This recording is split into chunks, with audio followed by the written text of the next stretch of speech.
Hello, my friends, and welcome back to my channel. Today we're going to be reading the story called The Contest of Athena and Poseidon, written by Pamela Walker, illustrated by Josie Massey. Make sure to like this video and subscribe to my channel. This story is actually written in the format of a play. Our characters are King Cecrops, Poseidon, Athena, and Lycos. The Contest of Athena and Poseidon. Introduction. In ancient times, the people of Greece told fantastic tales about gods and goddesses. These powerful beings lived on top of Mount Olympus and ruled over the people below. These stories, or myths, were often told to explain something in nature. The Contest of Athena and Poseidon explains the origin of olive trees, or how the first olive tree came to be. It tells why the tree has always been a beloved plant of the Greek people. If you sail the blue waters to visit Greece today, you will find that the olive tree still thrives, just as it did in days long ago. Setting: Ancient Greece. Characters: Narrator, King Cecrops, a good king who is half man and half snake; Poseidon, god of the sea; Athena, goddess of wisdom; Lycos, the attendant to King Cecrops; Citizen 1, Citizen 2, Citizen 3. Scene 1. The Acropolis, a white stone temple built on the rocky peak of a hill and home to King Cecrops. The hill slopes down to a green valley dotted with sheep, goats, vegetable gardens, and fruit trees. Below this, the city is waking as shopkeepers open their markets ready for a new day. Narrator. One morning, King Cecrops looked out over his kingdom and smiled. King Cecrops, to his attendant: Lycos, do you see? This is a beautiful place I have created.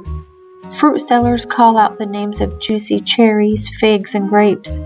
Merchants fill their stalls with stacks of bright cloth and shelves of pottery. And at the city's edge, farmers till the green fields. Lycos, agreeing: Yes, my king, all is well in your kingdom. Narrator. It was true. All was well in the kingdom, but King Cecrops and Lycos were not the only two to notice this. Poseidon. I look down from Olympus upon this young city. It is beautiful, but there is one thing this city needs: me. As your patron, I will bring this kingdom even more wealth. Narrator. In those days, it was common for gods or goddesses to claim a city. This meant they would look after the city and its people. In return, they wanted the city named for them. That morning, Athena heard Poseidon's loud claim to the young city and challenged him. Athena, amused. You, Poseidon? These are gentle people. They need a patron who is good and wise. Lycos, to King Cecrops. It is no surprise that your kingdom has caught the eye of two powerful immortal beings. King Cecrops. Yes, but the question is, who will make the better patron of this fair land? Poseidon, angrily shouting, There is no question. I will be the patron of this city. Athena, laughing. You don't sound like a good and caring patron. This city deserves more than a god who shouts at them from a cloud in the sky. With my presence, I'll prove that I am the patron this city needs. Narrator. Suddenly, wise Athena appeared on the steps of the Acropolis next to the stunned King Cecrops and Lycos. Rarely would gods or goddesses come down from their home high above the clouds, yet there stood the beautiful Athena in her shimmering robe. Poseidon appears on the steps next to Cecrops and Lycos. I will do anything to prove that I am the patron of this city. Scene 2. A large meadow near the temple. King Cecrops, Lycos, and a gathering crowd of people from the kingdom watch as Poseidon and Athena face each other. King Cecrops, looking alarmed, shall we settle this in a peaceful way? Anger often develops into a raging battle. No one wants that. Let's find a way to see eye to eye on this matter before it's too late. Poseidon, lifting his trident high. A battle, you say? Yes, that is the only fair way to decide.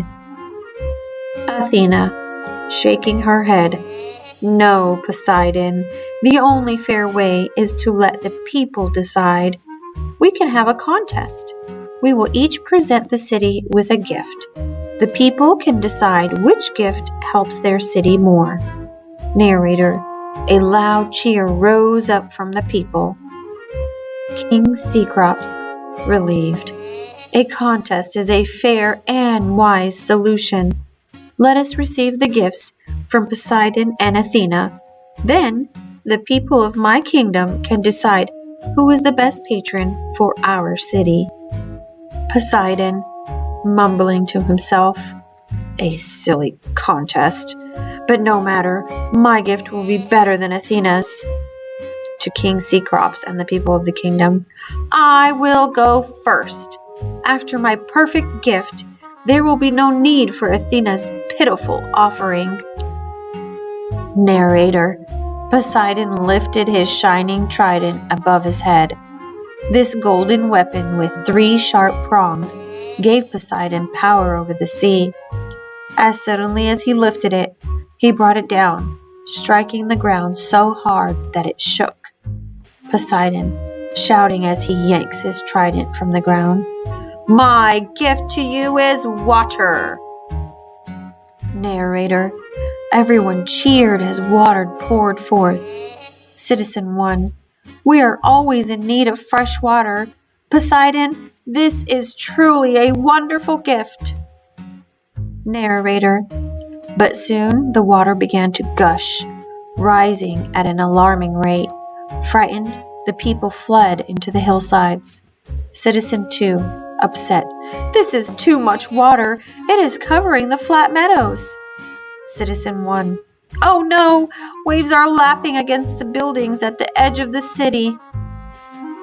Citizen 3, sipping water from his hand and making a face.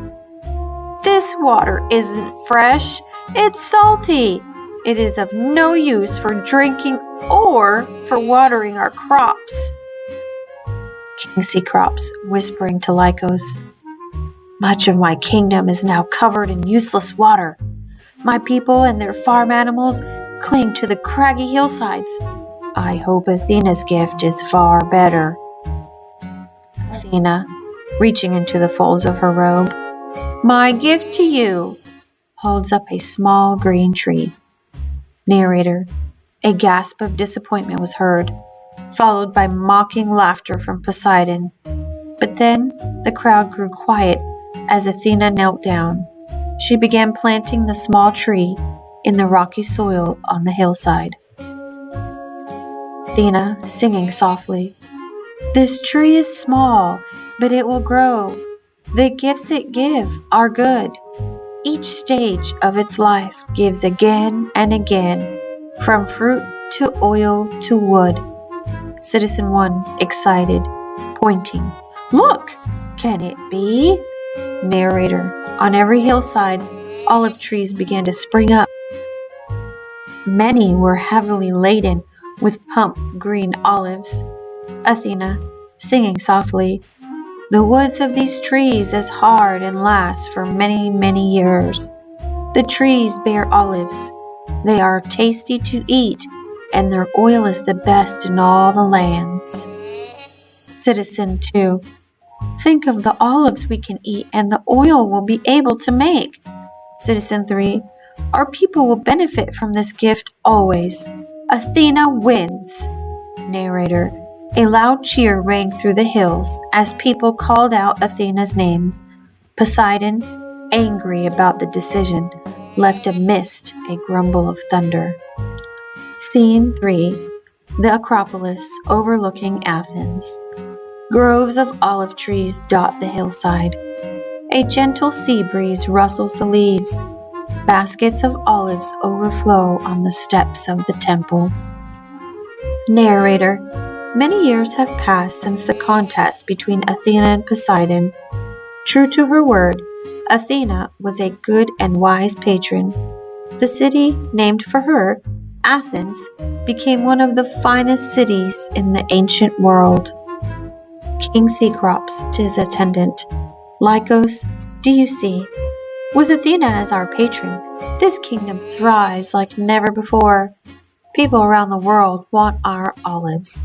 We can't ship them fast enough. Lycos, yes, my king, and we send out more than 100 jugs of olive oil each day. You must be filled with pride.